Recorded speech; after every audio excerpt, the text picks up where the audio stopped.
Well, thank you everybody for joining us this morning. We'll all stay here in the air conditioning, so we'll be safe and sound. My name is Dave Myers. I'm the senior fellow at the Berks County Community Foundation. That means I'm old. And we host these periodic community forums. Most of the time we do them via Zoom. For this one, we're really pleased to be doing with live people. I'm going to turn it over really quickly to Monica Reyes from the Community Foundation for brief remarks, and then I'll come back. At the Community Foundation, one of our core priorities is to support local access to news and information. We believe that trusted, reliable, and timely information is essential to a healthy and thriving community. Local news is more than just the headlines we scroll past, which we often see and do on a regular basis. It really is a mirror into our neighborhoods, a platform of our voices, and a record of our collective struggles and successes. It brings light to the stories that shape our everyday lives, from our school board decisions, community milestones, our local heroes, and the tough issues that demand accountability and action. That's why we're so proud to have invested in the planning with Heather Adams and investing in the launch of this local news bureau here in partnership with Spotlight PA. Of course, this effort wouldn't be possible without the collaboration and support of other community funders, donors, partners, and the incredible team at Spotlight PA who brought this vision to life and who you will meet in a couple of minutes. Thank you all for being here, and Dave, I'll turn it back to you. I want to join in thanking Heather Adams for not only helping bring Spotlight PA here, but also for working with us to get this advantageous location. And I want to thank Alvernia University for letting us invade their space. I have to do a little caveat here at the very beginning of this. I'm going to get in trouble. So the opinions expressed in today's Community Foundation do not necessarily reflect those of the Community Foundation. I'm pleased to be here, and I'm very pleased to introduce Chris Baxter, who's the president and CEO of Spotlight PA, and an old member of the Reading community, but in a new position, Lisa Scheid, who's the Berks County Managing Editor. So I'm going to turn it over to the two of you and let you introduce the rest of your team and sit down. All right, thank you all. Good morning. It's great to be here. I'm Christopher Baxter. I'm the CEO and president of Spotlight PA. As Dave said, it's really an honor to be here. It's been an honor to do the work we've been doing now for the past year plus here in Berks County. And I have to just say a few thank yous, because in reality, while we're going to talk about Spotlight PA, this really isn't all about us. It's about the community, because everything we're doing, including being here today, and all the work we'll be doing in the coming years, and the people we've hired, and the jobs we've created, the new products we're creating, the partnerships we're building, the collaboration we're building, that is all happening because of you. It's happening because of the community. We cannot do it, and frankly would not do it, without you all. And so that is the privilege that we have, and obviously a great role and responsibility in producing the kind of journalism that Berks County needs and deserves. But I want to thank the Community Foundation, which obviously has been very instrumental in everything, and we would not be here without them. And so just amazing leadership and understanding, and I want to emphasize that, an understanding of this issue, the problem, and why it should and needs to be a priority of a community foundation. So I really applaud that. I also want to thank the Wyomissing Foundation, the Bridegum Family Foundation, the Janssen Foundation, so many individuals, the United Way of Berks County, supporting our positive news newsletter and work going out every other week, and so many individual supporters, including some in this room. Thank you for helping bring this to life. For those of you that don't know, Spotlight PA is coming up on its 6-year anniversary. We were founded in 2019 as a response to the incredible decline of legacy news all across Pennsylvania. And the core of the idea started around the state capitol because the State House reporting corps had diminished to such a great degree that the Capitol and billions of our dollars were going essentially unwatched. And the concept was, what if we created a centralized team of highly talented folks, brought more talented reporters to Pennsylvania, produced a quality and level of journalism that we all know and can kind of feel, even if we can't always describe it, we feel that we miss, that we're not getting anymore. And do that work in a public service model, meaning we're going to share it with any other news outlet that wants it, and we're going to make it available to the public for free as a public service and a public resource. And fundamentally, that is really important and really drives our work here as well, because we can't sort of agree that a functioning community or democracy, whether we're talking about voting at the municipal level, school board level, or at the state level, we can't first agree that informed voters, right, is imperative to a functioning democracy. People need information to make a vote. They have to know who people are, what they stand for, what they're doing in their name. So if we agree on that, we then can't accept that the only model for news is a model for which you have to pay for it. Only people who can afford information can have it.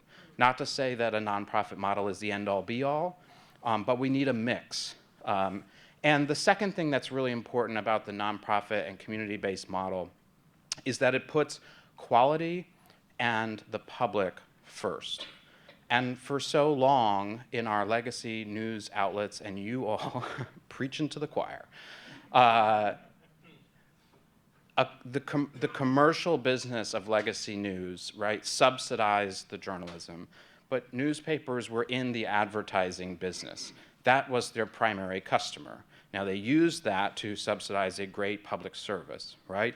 But when that model broke, these companies were not in the mindset of monetizing the journalism itself, and they became so concerned about maintaining that revenue that the reality is the focus was not always on you, because you were not actually the primary source of their support. The nonprofit model changes that, right? It puts the equation very clear and very squarely on you and on us. Either we do our job and produce journalism that's valuable, relevant, unique, revelatory, useful, impactful, and you in turn support it. And if either of us don't do that, this does not work, right?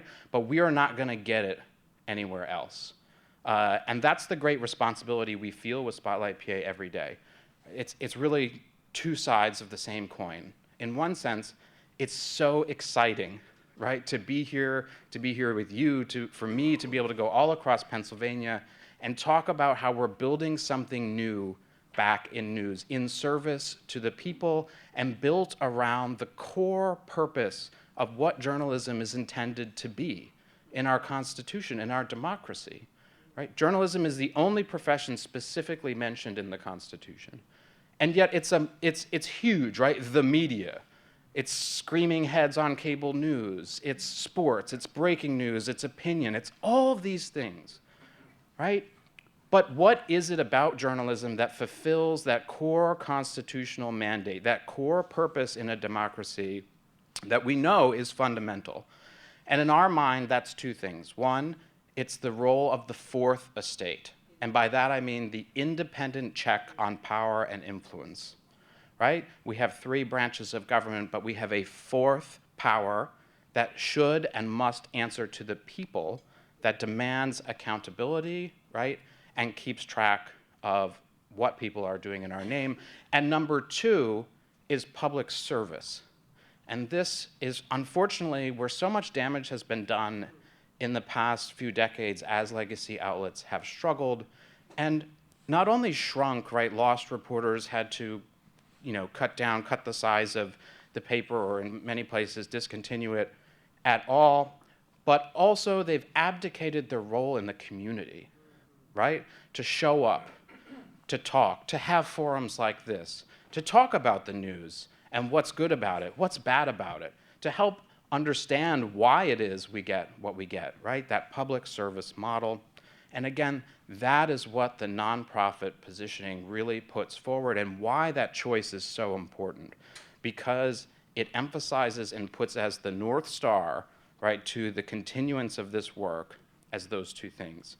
So again, on any given day, we feel this excitement to be building in this space, building back this fundamental institution together, but we also feel an incredible sense of responsibility because the problem, right, the erosion of our news ecosystem, the fabric of our information sharing in our communities continues to change and evolve and erode at such a rapid pace that it feels to us like, gosh, if we don't make this work, if we don't make Spotlight PA work, if we don't make Spotlight Berks work, there's likely nothing else coming. Many communities don't even get the chance to get where we are right now, right?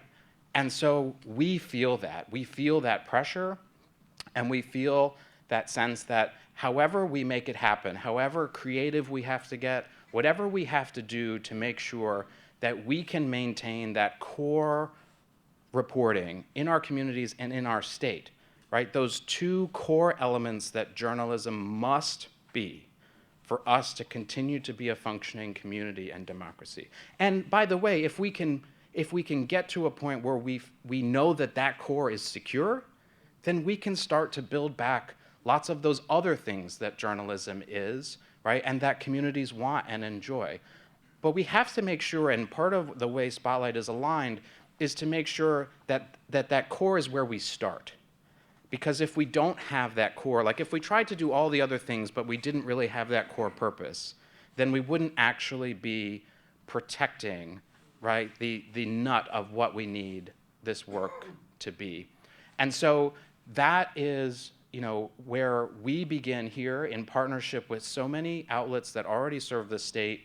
And I want to give a special recognition to Heather Adams at BCTV. Yes, please.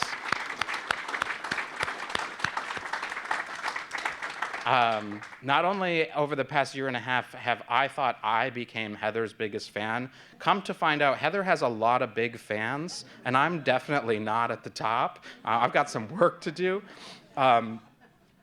Heather's work with this project has been instrumental. I mean, she sort of wrote the book for us on how to do this work, which, by the way, we are now trying to replicate in the Lehigh Valley. But also, you know, she has guided us, and in her work with BCTV has just been an open arm for collaboration. How can we make 1 + 1 = 3? I know it's cliche, but it's so true when we have so few resources compared to what we used to have in news. And so partnerships like that with BCTV, with WEEU, with Berks Weekly, with WFMZ, hopefully down the line with the Reading Eagle, we are trying to work to build together an ecosystem that, again, is not just all about us, but we want to be a catalyst as well. We want to produce important journalism that moves the needle and be that role, but we also want to be here in the community. We want to be a catalyst for these kinds of conversations. We want to be a catalyst for creative collaborations that maybe helps us get more coverage of some other topics that maybe we're not doing directly, but we can help make that happen through other entities. We could help distribute it. We can help elevate it. How can we work together? And so with all that, I'm really excited today to have 3 members of our new team here, with a 4th starting in 2 weeks? June 16th. June 16th, okay. That will be the full editorial team. So I'll start by introducing Lisa Scheid, and I'll say real quick, this is the second time we've done a bureau, and I will tell you, even outside the bureau, every time we go into a hiring process, I think, this is going to be the time that I don't get lucky. This is going to be the time where that person that just always seems to emerge out of all of the work we're doing is not going to come to the fore. And what are we going to do if we can't find that person? Well, let me tell you, once again, that person came to the fore in this process, and that person is Lisa. If you have seen the newsletter, or the daily newsletter that we've launched so far, as just one piece of what we'll be doing in the community, you will understand just how deeply Lisa understands this county. Single-handedly, Lisa can talk to you about the latest business news, food and agriculture news. She can tell you what's coming up in the next week. She can tell you what people are talking about. She can tell you what buildings are moving. She can tell you just about anything. And that is the perfect person to have in this role. So I want to introduce Lisa to say a few words.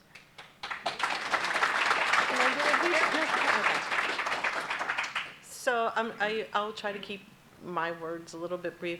I see a lot of familiar faces, and I also see faces that are familiar, and I can't connect the name. You know, just being out of working at Berks County for a couple of years, but still living here, I've watched and been so eager to do all the things that Chris has talked about, and I just realize how important it is to our community to move forward, to have a strong journalism part of this, and to do the thing that I love to do, which I'm sure some of you have not missed, is us asking you all the questions.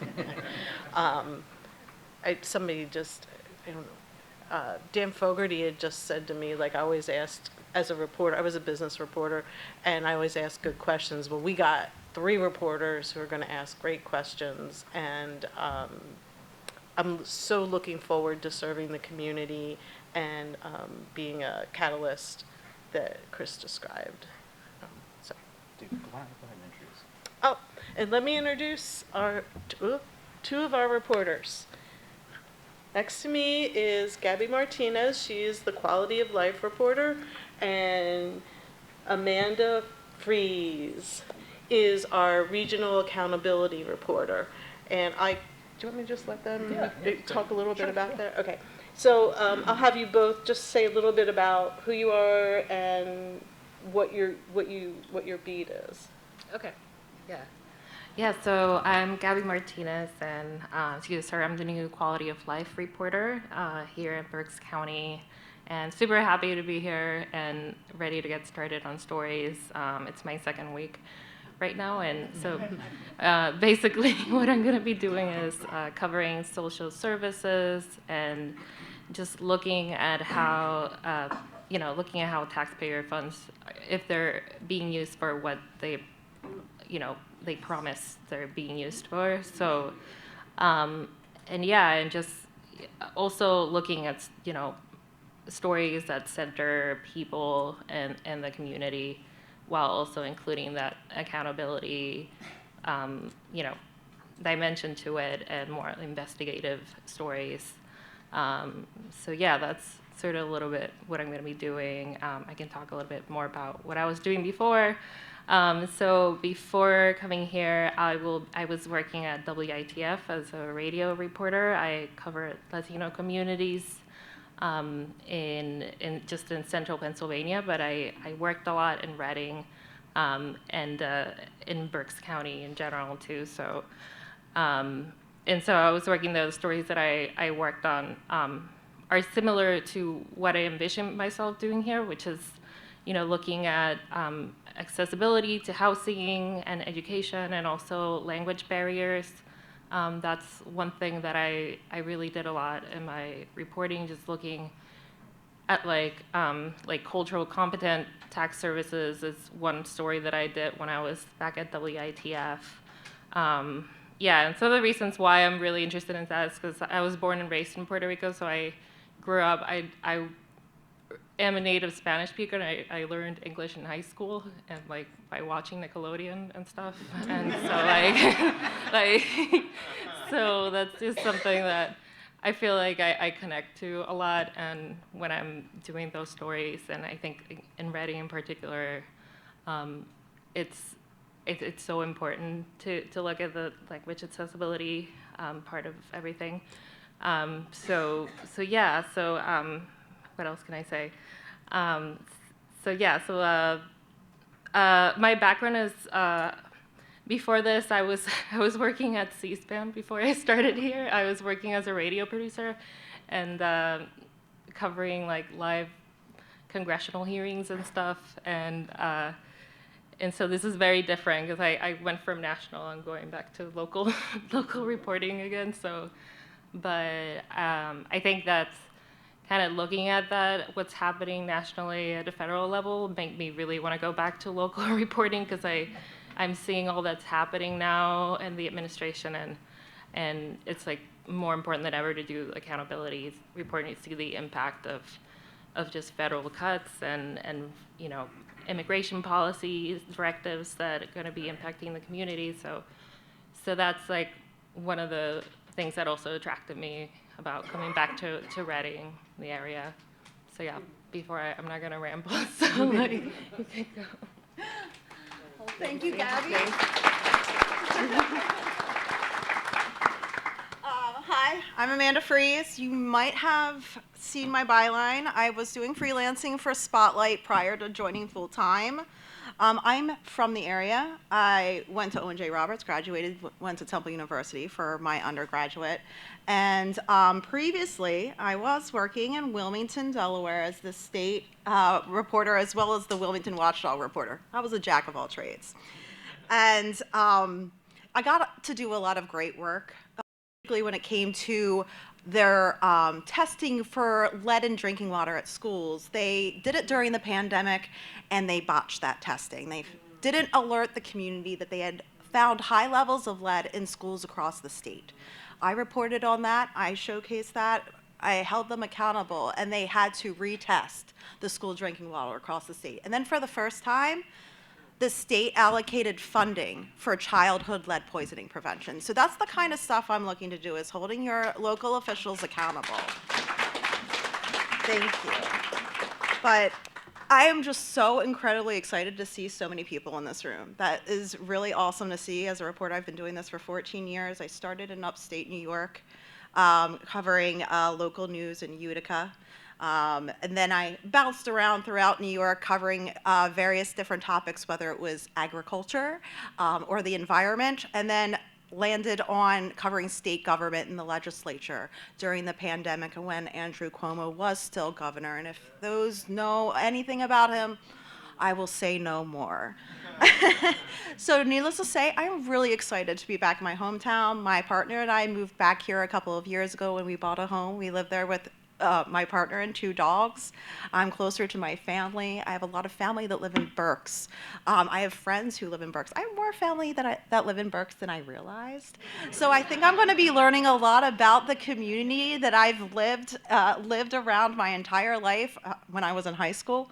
And younger, I went to the Reading outlets for back-to-school shopping. And that is no more, I recognize that. But I'm looking forward to learning more about your community and holding your elected officials accountable. So, thanks.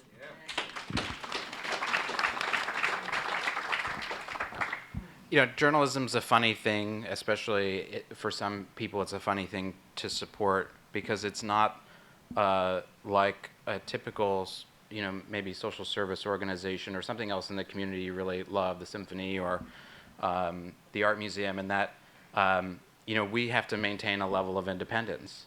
And you may not always love what we write. And that's okay. In fact, that's how it should be. Because if you love every word we write, we're probably not doing it right. But the way to think about it is to think of it as sort of tough love. And it's because we care about the community. It's because we care about the good of Pennsylvania. For anything else we cover, right? We read a lot of stories about Penn State, and people always say, why are you writing so many negative things about Penn State? And we say, well, it's not because we don't like Penn State. It's because we love Penn State. We know Penn State is part of what makes this state special. It's part of our advantage as a state, and we want it to be as good as it can be, right? And our work helps to do that. And that's true of anything. And so when we bring teams of reporters back in, and Amanda's already experienced this, and maybe I'll actually start with her and ask her about this. When governments or anyone in a position of power, it doesn't have to be a government per se, when they go prolonged periods of time without any scrutiny, without anyone asking any questions about, hey, why are you doing that? Does that really make sense? Is this really working? Naturally, people shift to a position of defensiveness and secrecy. And I say that not to mean that everyone in these positions is somehow nefarious or bad. That is not at all the case. It's just a natural human tendency. And so it's going to take some time, and Amanda's already experienced this a little bit, when we bring reporters back and start asking those questions again, start making records requests again, start making clear that, hey, when we think we are entitled to a record and you say no, we have the resources to take you to court and to uphold the laws of our state. It takes a little bit. And the initial knee-jerk reaction is usually like, what the heck are these guys doing? But over time, in almost all cases, they come to see that, first of all, we're here to stay, right? And second of all, that we give everyone, and we try really hard to be as fair, right, to the facts and to give everyone a chance to respond, that we're not out just sort of, burning and churning. And that eventually leads to a level of respect, a respect for the role, a respect for what people in these positions are doing, and a respect for our role. But Amanda, could you talk a little bit about that issue as you've begun to do some reporting, particularly in some of the surrounding communities that really haven't had anyone like you around in recent years? So it definitely is different based on the community. Exeter Township, for example, I haven't really interacted with them, but they've been very responsive to RTKs, so that's great, which are right to know for those who are unaware. However, when it came to the Ole Valley School District, and for those who might have seen the coverage I did regarding the turmoil on their school board, that was very challenging. There was a lot of pushback internally with those on the school board who didn't feel I should be asking for anything.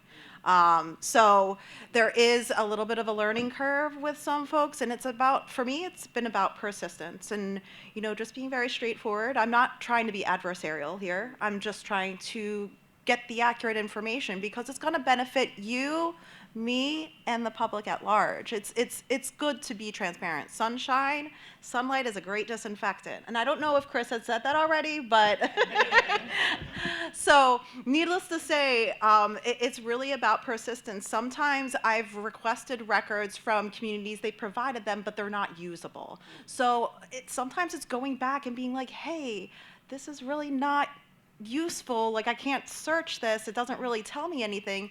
Is there someone else I can work with? But it's a learning curve. It takes time. Sometimes it takes going to the state and asking for mediation to try and get the records, and we have done that with the city of Reading. I don't know if there's anybody from the city of Reading here. We can chat afterwards. Absolutely, and I'm like a dog with a bone. I don't give up. It's one of those things. My biological mother always said, an elephant never forgets, and I never forget anything. So it really has been about, sometimes it's persistence. Sometimes it's being a little bit of, okay, we have to be nice. Listen, I understand this is not something that you've maybe ever had to deal with. Perhaps there's an individual in a community who is constantly requesting records, and that ends up soiling, the official's opinion on people requesting records. And it's just like, well, listen, this is part of your job. This is the law. This is something that it's beneficial for you as much as it is the public and myself doing the job. I don't know if there's anything you want to elaborate on. A lot of times when we talk about our work in public records, we're always talking about it in terms of us, like our process and that. And I think sometimes people don't necessarily understand what that means to them, to an average person. I think most average people in the community aren't making public records requests and things like that. The reason it's so important, though, is that it helps keep government and official responsive. And where that comes into play is when the day comes that you do have an issue that you need to go to town council or city hall with, maybe it's a zoning, complaint or a disagreement over something, or you just think something's not right in how your officials are acting. If you engage in that process, if people engage in that process, and then they basically get nowhere, and then also they don't have anywhere else to turn for help, then a lot of the times they disengage. And when they disengage, they do it in a negative way because they've identified what they think is a problem. They've tried in their mind to do what they think the right thing is, and they've gotten nowhere. So they've disengaged with a negative opinion of government. And one of the really under-talked about things is how this process, without reporters, right? Because the newspaper, reporters used to be that fail-safe valve. When they went, they didn't get anything, they couldn't get anywhere. They knew they could turn around and turn to this local institution for help, right? And so that is the news piece. And so when that piece broke, all across the country, in small communities everywhere, people are having the same experience. I think there's a problem, I think something's wrong, nowhere to turn, disengage. And so part of what we have to understand, and sometimes we wonder, is why are people so against the government? Why do people feel like the government is so not responsive to them? Why is there so much anger and angst? And it's because at this hyper-local level, this negative cycle is repeating itself more and more than ever. And so part of what we want to do is break that cycle by letting people know, hey, there is somewhere to turn. We were talking the other day that one successful measure of success for Spotlight would be how many people in Pennsylvania or in a community know that, hey, maybe you don't read us every day, but when push comes to shove, when something's wrong, when you feel like you're being wronged, when something could be better, you can turn to us, right? That awareness. And Lisa, I want to take that to you. How do you sort of look at that in terms of your role and your position in the community? And how do you want people to think about, because we often get a lot of questions about like, oh, well, I had some information, but I didn't know if you'd be interested. I had a tip, but I don't really know how it works. Like, how do you want people to think about that? Oh, well, if you have a question, if you have a concern, we want people, like you said, to be able to come to us. We will, if we evaluate how we can pursue different tips, questions in the community. My hope is that people in Berks County will see Spotlight as a place where they can get depth, that they can start to understand their connections to each other, and to getting response from their government, in the community. So our role is to help people get those answers and to help move the community forward. Obviously, we, a lot of work covering institutions, covering government, covering officials, but if that's all we do, it can get somewhat disconnected from day-to-day life. Sometimes the biggest issues facing people are not the grandiose things, they're the small things, right? They're the buses that aren't operating on time, or the quality of life issues, frankly, that seem sometimes small, but in reality are what make our lives harder on a day-to-day, just sort of functional basis. And Gabby, I'm wondering if you can talk a little bit about that in terms of why you view your coverage as so important, because I really think of your beat as having that pulse and making sure we as a team have that pulse to say, hey, I know like these projects and everything we're working on are really important and I agree, but there's also like just some really fundamental things that maybe we should write about that might seem kind of small, but actually like are really affecting a lot of people. Yeah, I mean, it is particularly in Reading. I mean, one of the first things I flagged is just housing, access, people not having enough, their average salary cannot afford like just a 2-bedroom apartment. So I think that's something that, I mean, without access to housing, you can't do a lot of other different things. So you can't get to school, you can't get to work, like, So I think it's looking at those fundamental things is also it's so important for in this coverage. And I think also, like, I think, talking to people in the community and getting their stories so they feel heard, because people can, like, they can complain to the city, they can do all these stuff, but they don't feel like no action is being taken. But if there's someone there in the community, like, reflecting that and actually showing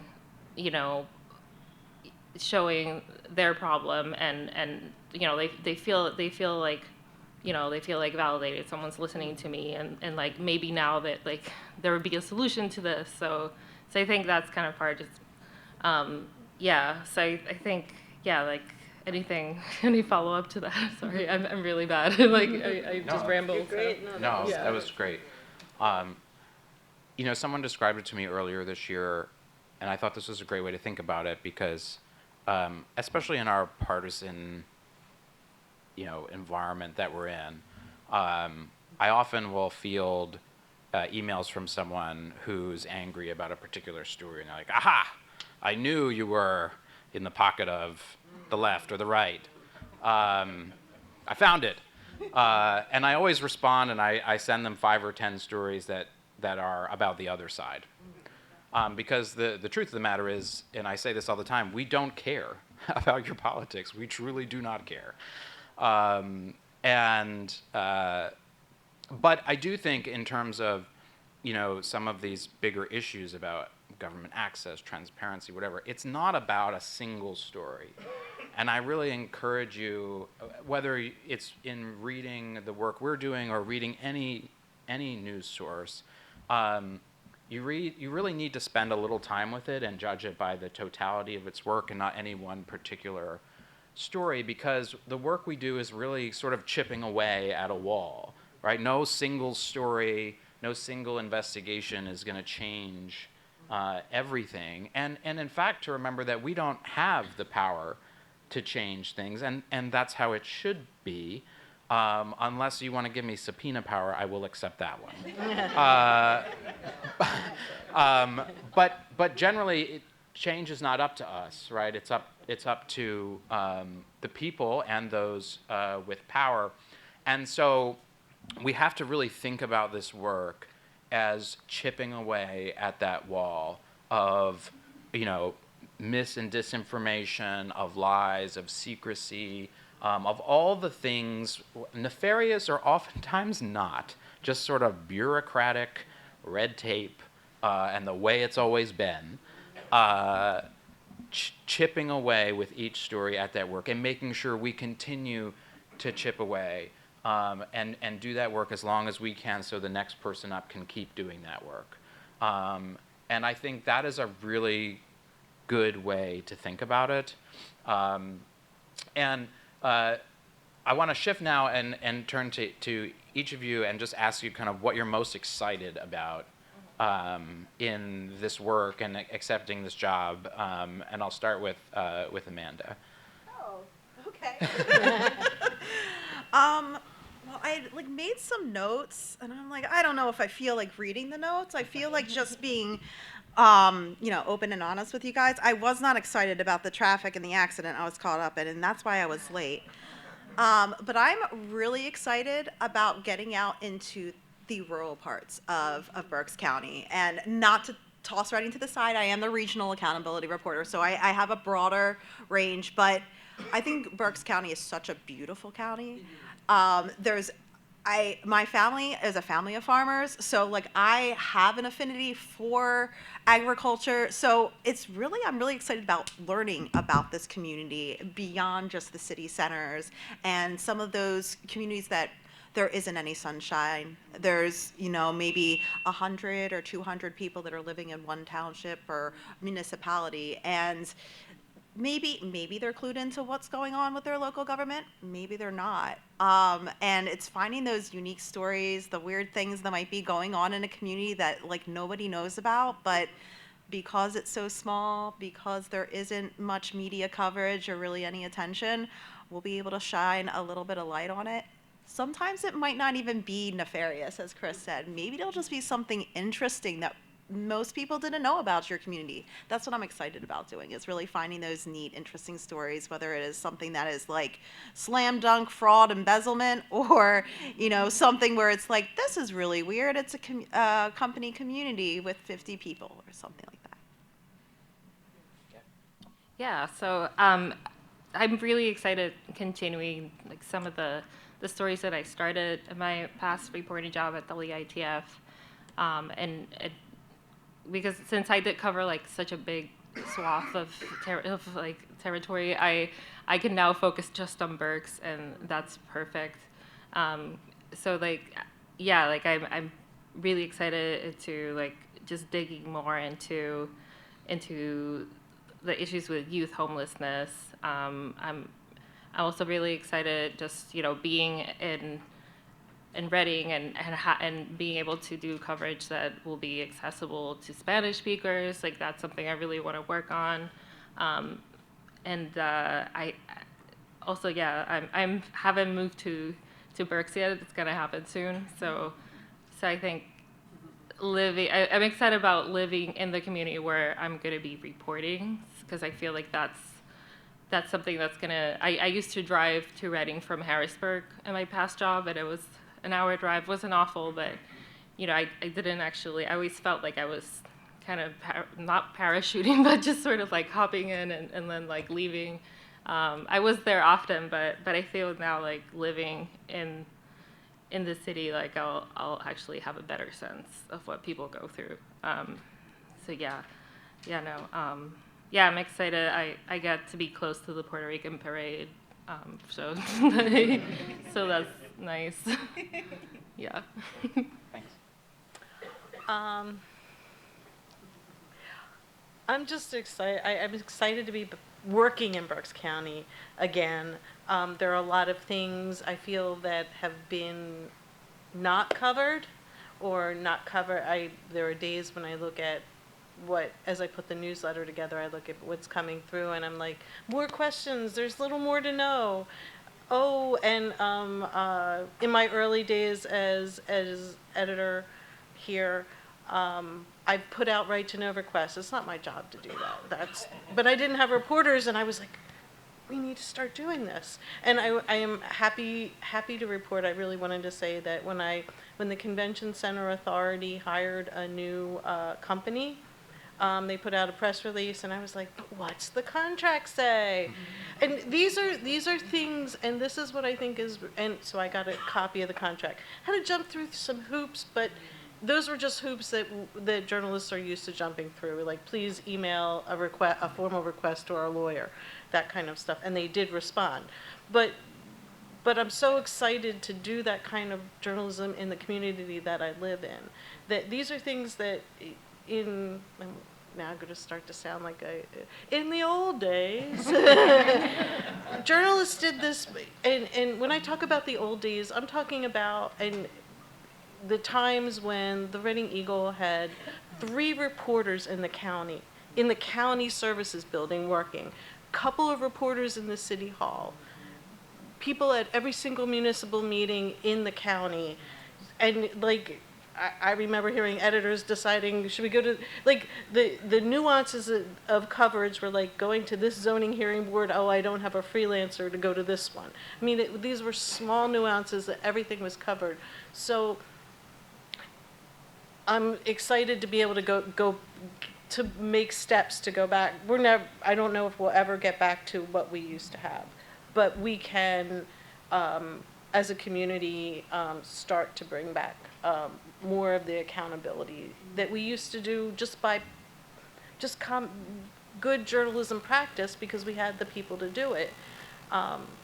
So that's what I'm excited about. I wanted to mention also the idea, and Chris had this on his LinkedIn today. So go find Chris on LinkedIn. Angela Columbus has been writing about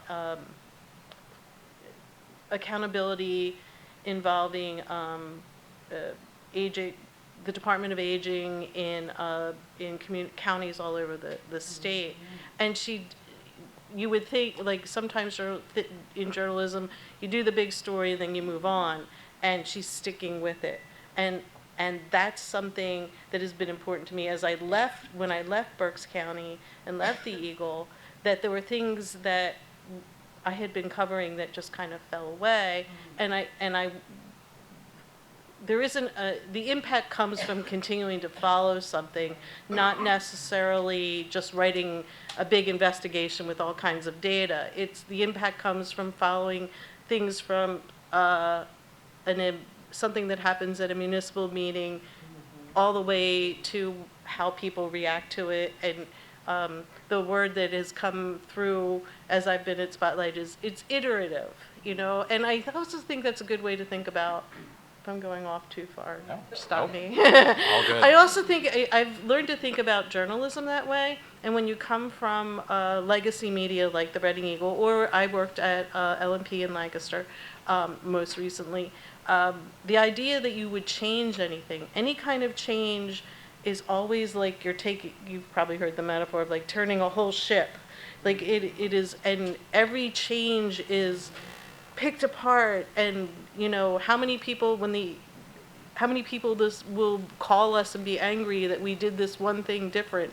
And here, the idea that things are iterative is sort of a freeing way of looking at journalism, because it's responsive to the community, it's responsive to what people need, so that this isn't going to happen right now, but it's an example. If there's a beat that we find isn't working or isn't getting a response or isn't meeting a need, we can shift it.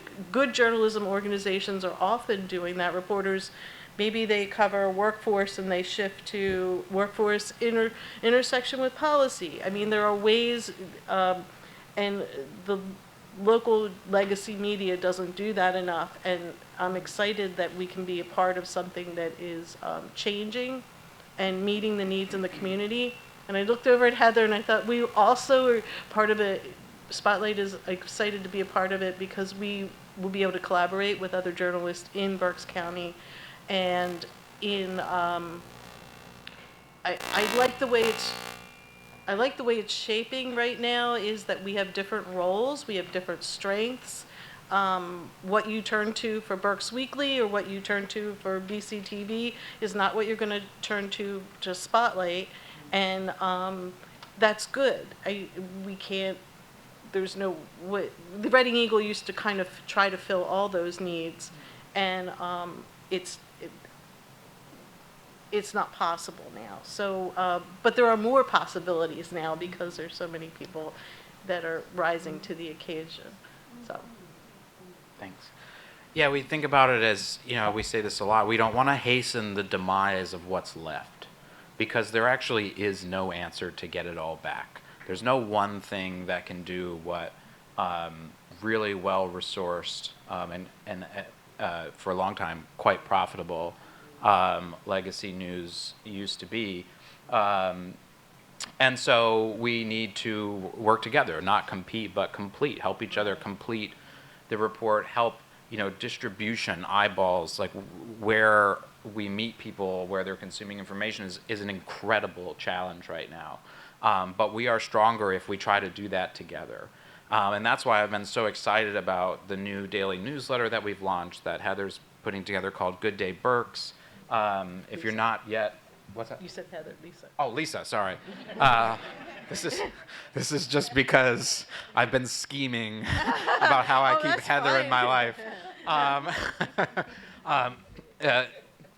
That Lisa's put together a daily newsletter, Good Day Berks, and part of our goal with that is to bring all of this great information that's being produced and to find some new partnerships too, but to bring it all into one place so we can help get more eyeballs and readership for a lot of the work that's already occurring in the community, which Lisa does a great job of rounding up, but that will also include the work we're doing, and also we're building out just, some fundamental community resources as part of that newsletter as well. So if you don't already subscribe, I would encourage it. You can go to spotlightpa.org/newsletters, or you can just scan the QR code right here. Very simple. Lisa, can you talk for a second just what the feedback has been so far for the newsletter? And I think it's been, what, 3 weeks? Are we at a month yet? I think this week will be a month. A month, okay. And can I start with the feedback I got when I first started? Yeah, which was please do. I got like, there have been 2 times in my journalism career where I've gotten like great feedback from the community. And when I was at the Eagle and I did environmental reporting, the birding community is so connected to so many things. They were just so welcoming and willing to share. And I felt like that when I started as a Spotlight editor. I just got such a welcome from people, but also people that were saying, in addition, saying, "So great you're here. Can you look at this? So great you're here. Here are my ideas about what's going on. Can we get coffee?" And that was great. The response to the newsletter has been, I've been thrilled with it.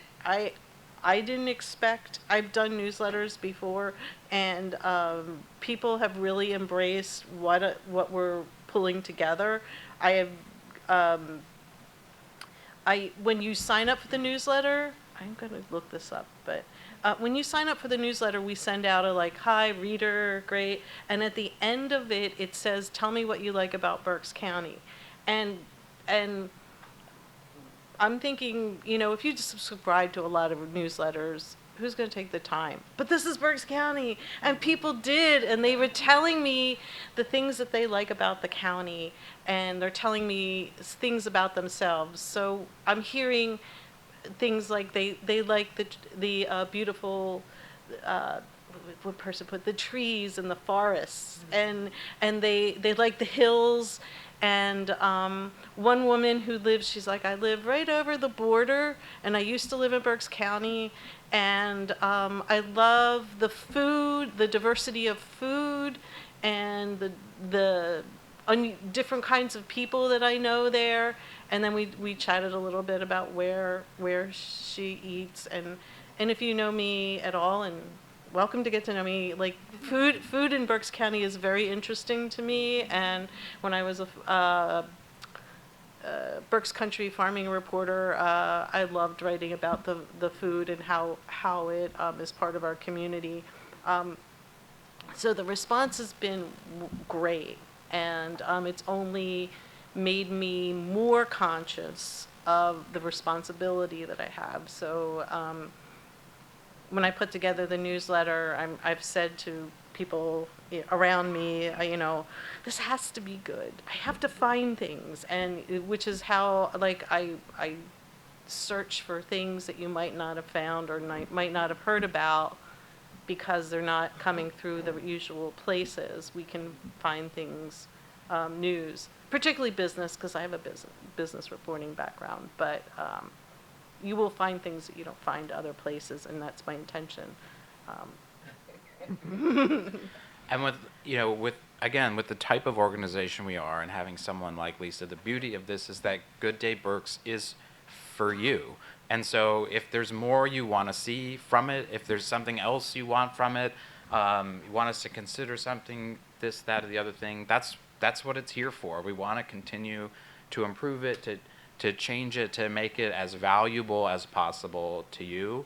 That really is our goal. I did want to mention, I mentioned early on, and we'll go to Q&A here in a minute, the United Way of Berks County supported Spotlight PA with a $25,000 grant. And this was such a fantastic experience with them. So we came together, and there was broad agreement that what we're doing is really important. But the United Way traditionally does not fund news organizations. And And so we sat around a table, and I give a lot of credit to Heather for bringing this conversation together. And we said, okay, we both really care about this. We both really want this to happen here. How do we come up with a way that works for you and works for us? And so what we came up with was this idea every other week. It's called Community Spotlight. It's sent out through the Good Day Berks newsletter list. And it highlights good things happening in the community. And that may be, personal achievements, big new projects that people are celebrating, exciting developments. We thought it was really important, and of course the United Way would think it's really important, right, to celebrate the good things and the good people that are happening in the community. We don't just want our work to be problems, problems, problems, problems. And so they came forward to fund that every other week, that work and those stories, which we're working on then sort of redistributing through our partners. Because we heard a lot through our listening process and Heather's work, that one frustration was it's just really difficult to get out information about what people are doing in the community. Organizations, churches, community groups, small businesses. And so we feel like this piece of Good Day Berks is a really good way to do that, but it's also a starting point. So if we, write about the great thing that happened this week, that we can also make sure that BCTV gets that and can give it some promotion, that maybe Berks Weekly or WEEU can get that, or we could come on and talk about that or have that person on there. So we're creating kind of an easier one-stop shop in a way for you to be able to get information out. And I just, this was a real kind of watershed thing for us. We've never worked with the United Way before and gotten funding from United Way. But I just thought it was a brilliant, creative coming together to figure out how we make what we need to continue to do our work happen, funding, and advance, the good cause and interests of groups and organizations in the community. So we're going to go to questions. I just want to say this at the end, and that is on that point, we've had so many people. I think we've raised just about $1 million or a little more towards our 3-year launch kind of runway that we've been fundraising towards. But we still do have some ways to go on that. And it is, I really want to stress, in whatever capacity you may be in, and whatever, may be the level of giving that you make a priority in your life, to understand that everything we're doing, all the people we're hiring and bringing here, and these products we're launching, the work we're doing, it can only happen with the community's support. No one else is going to come in on a white horse and pick this thing up and put it on their back. That more than a lot of folks. And so I would just really urge you to think about what you want your role to be in this project, and not just about today and tomorrow, right? But in terms of how we ensure that now that this work and these people are here, how we make sure they can stay. They can have that persistence, right? They can stay to ask the questions. They can get to know the community. They can slowly over time turn that ship. To just really consider, and we're here to talk about it, of course, what your role can be in helping us do that. To raise your hands, give us your questions. I'll get to them in a minute. Try to keep them concise and precise and identify who you want to be responding to it. Chris, I want to do a couple things really quickly. Talk back again to what you posted here. If somebody wants to get a copy of Good Day Berks or Spotlight PA, what do they have to do that? Is there a cost to doing it? No. There's no cost to read the work or to get the newsletter or anything like that. You can sign up for Good Day Berks, which is the daily newsletter, with that QR code, or you can go to spotlightpa.org/newsletters. If you do want to become a member, supporter, you can do that as well at spotlightpa.org/donate. I will mention, because I've got folks in the room, so I'll be in trouble if I don't, we are in the last 3 days of our spring member drive, and everything that's given will be doubled by a generous donor. And you can, by the way, this is, I think, important, you can restrict your giving to this bureau. And you'll see that option through the giving portal, drop down to restrict it to the Berks Bureau. But we would welcome that. But I do also, as I mentioned, encourage you to think about kind of your long-term and legacy giving in whatever capacity that may be for you, to ensure this work can continue.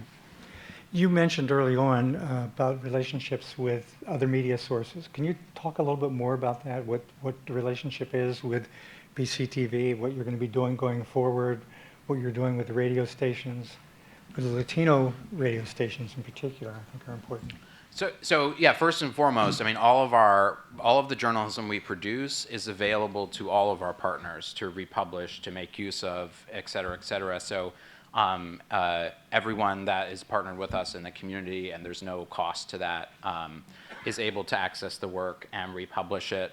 I will just, because I'm a journalist, at heart, address, the elephant in the room, and that is we have tried very hard to get the Reading Eagle to be a partner with us.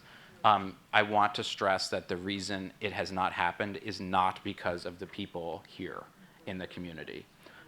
It is because of their ownership that has refused to do it, even though it's free, and there are very few restrictions whatsoever. They don't want to do it. So our hope is that once we start to produce more work, they'll see the value of it and see that it's silly that they're not making use of it.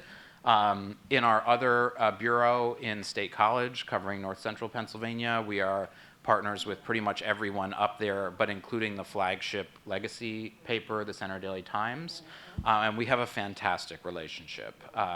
They publish everything we do. They've helped advance our cause. We've investigated and done investigative stories together.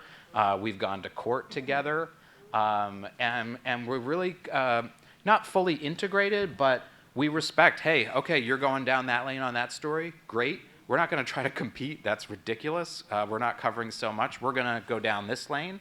And hey, if we bump into each other, then maybe we'll just do it together.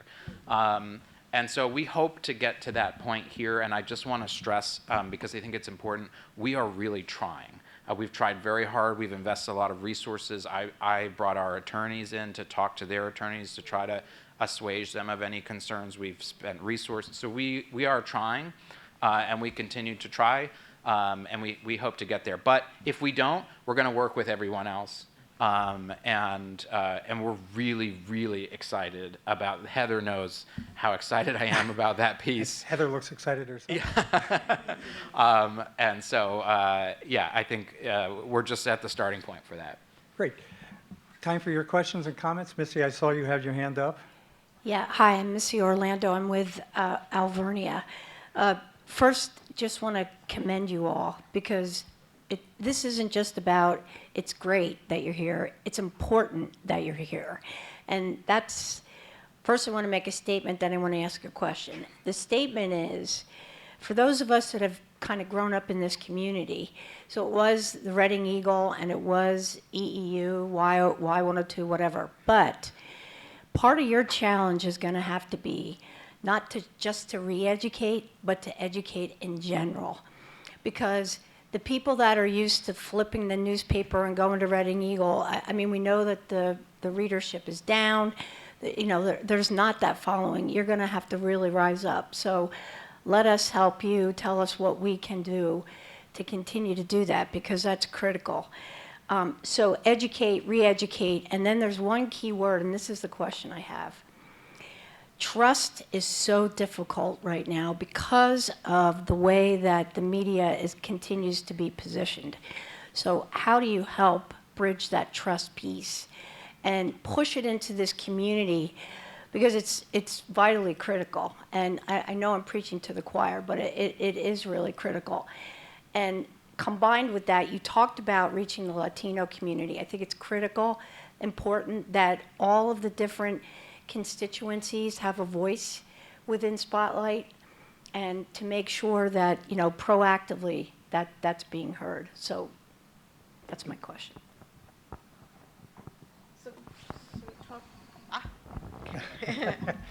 So in regards to trust, I think trust begins with us having conversations like we're having today, and it continues in our reporting, in our continued reporting.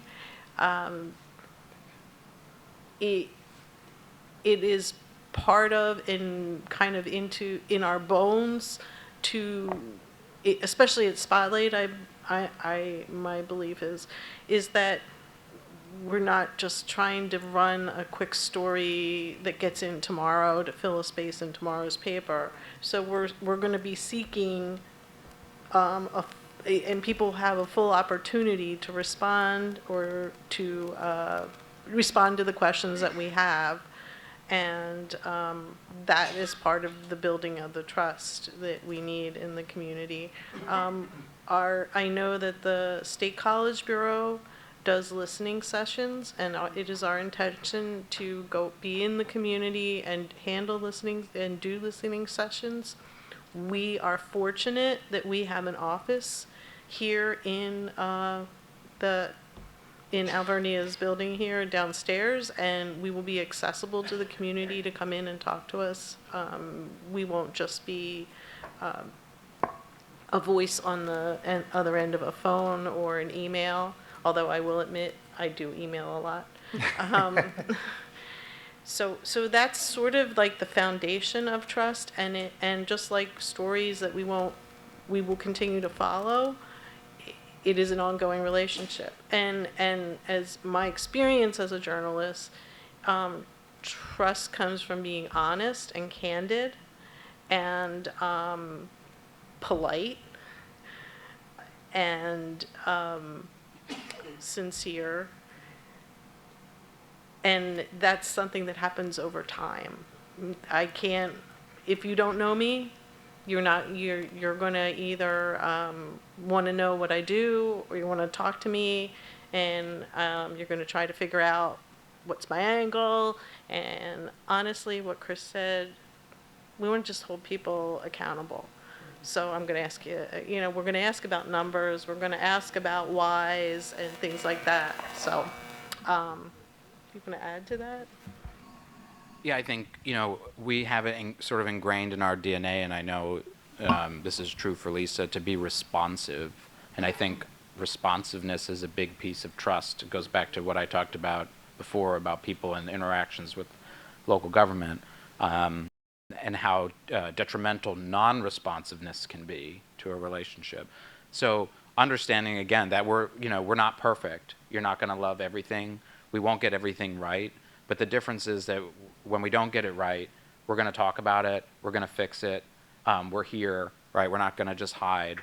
We're going to display the same levels of accountability and transparency that we expect of the institutions that serve us, and that's why we make public, the source of every dollar we receive, even though that goes beyond what a lot of other organizations do, but we think it's important to just be, upfront about that. The second thing I'll say is that I mentioned earlier kind of 5 things we think about a lot in our coverage, or sort of things to live by, and that is it useful? Is it unique? Is it relevant?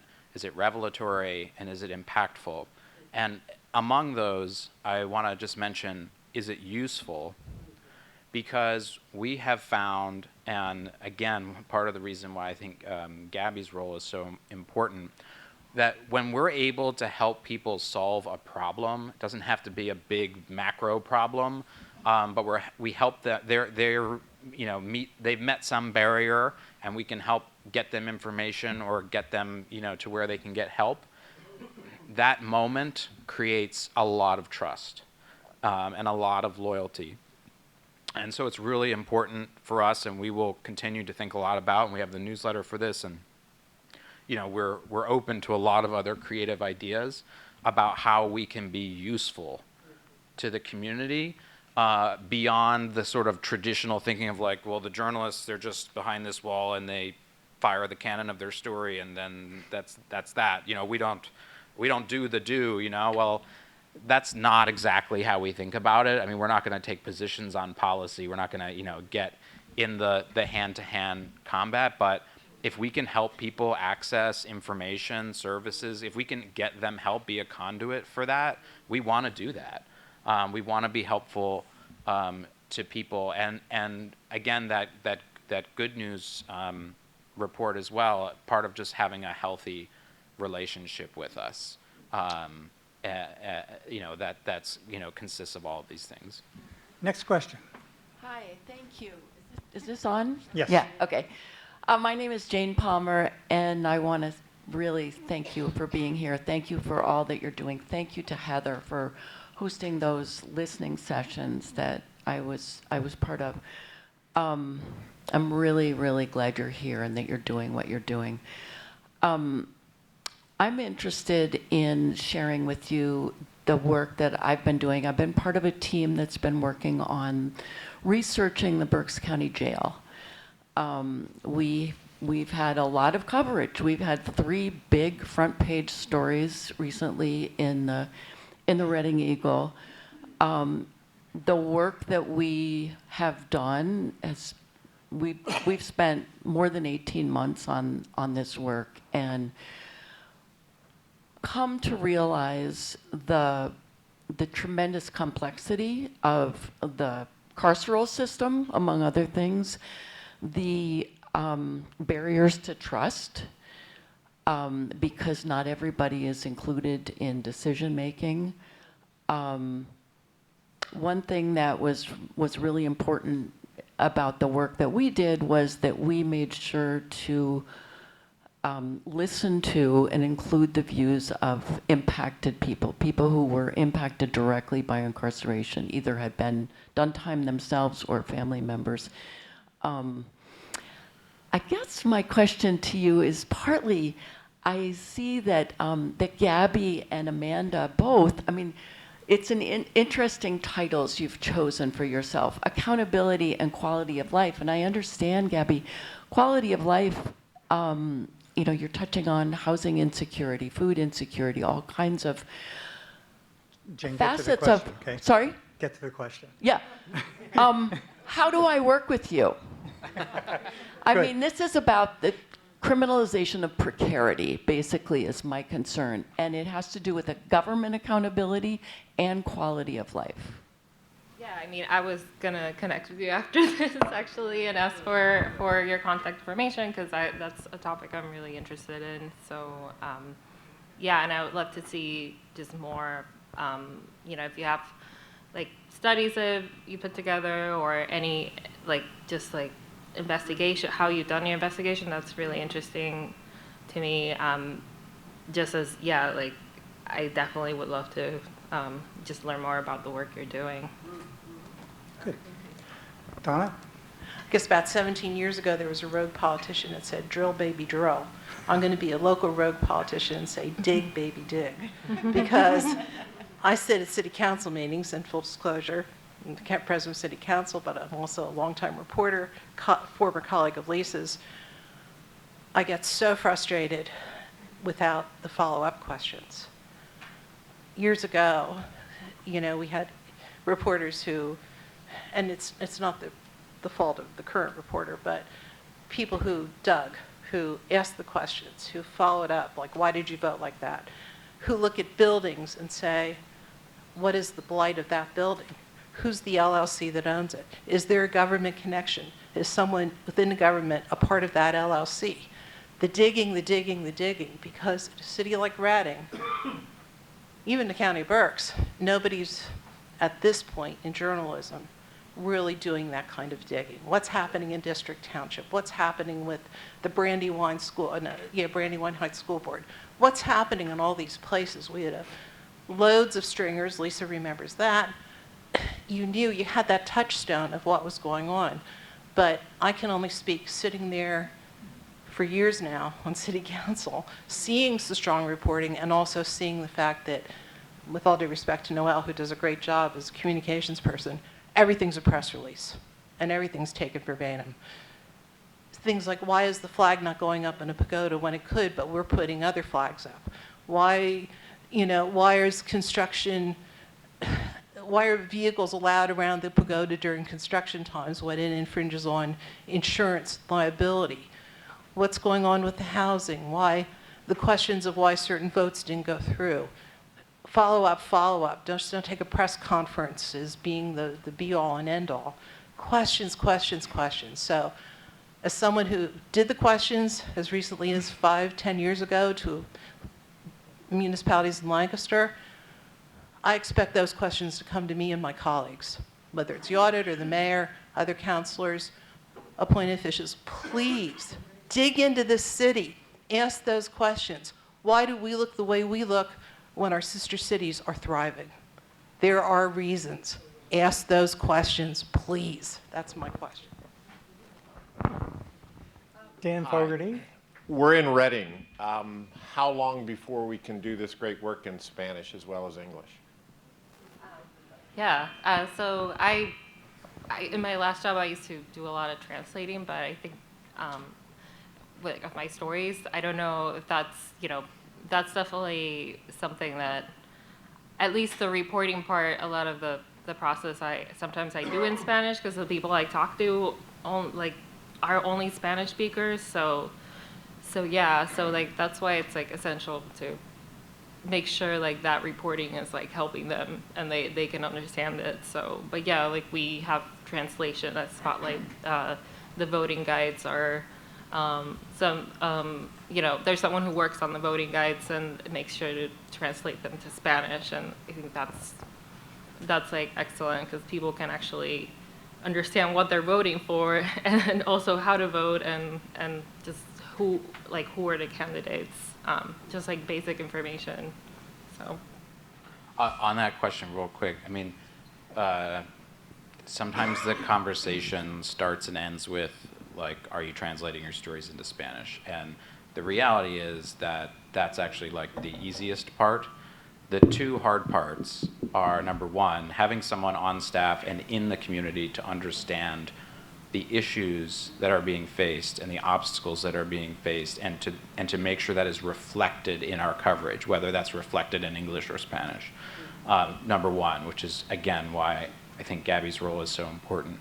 Number two, though, is actually getting that information in mode and method to where Spanish speakers or folks in the community are consuming information. And that continues to be a real challenge.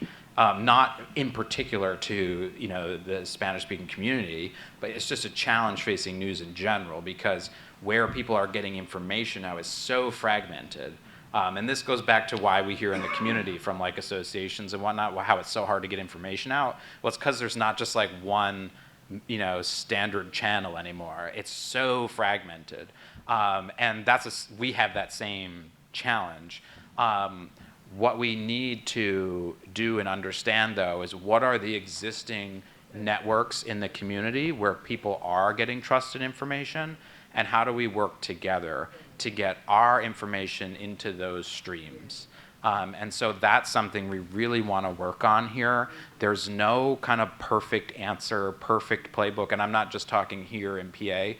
I'm connected with newsrooms like us all across the country and all their leaders and everything they're doing, and I will tell you there is no perfect solution for this sort of fragmented information ecosystem.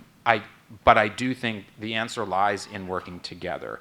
And again, understanding those circles where people are getting information and work, and that might be a church community, it might be a community association, or it might be a shelter, but it's a source people are turning to for information. We need to kind of map those in a way and then figure out how we can, cross them, bridge them, and reach more folks. We have time for 2 more questions. Go ahead. Hi, my name's Joe Murray. I'd like to join everybody in welcoming you and thanking you for doing this here in Berks County. There are 3 concerns that I'm aware of in the community that I think are fairly widely shared. One is, what will be the impact of the reduction of Medicaid funding at the federal level on our community here because Medicaid is the funding program for attendant care, which means that families with children or adults with autism, with family members with severe multiple physical disabilities, may be very severely impacted. So what is this going to mean? The second is a more in-depth and balanced exploration of why we don't have effective programs now for social housing versus public subsidies for market rate housing or market rate development. I think we need a more balanced approach. For example, we used to have a federal program, 235, for cooperative housing that was done away with. Why? You know, why is it all private sector anymore? And the second is, in the farming community, two things: the financial squeeze on the financing squeeze on our family farmers for the cost of the loans to sustain agriculture versus what their market rate payments are for the products they produce.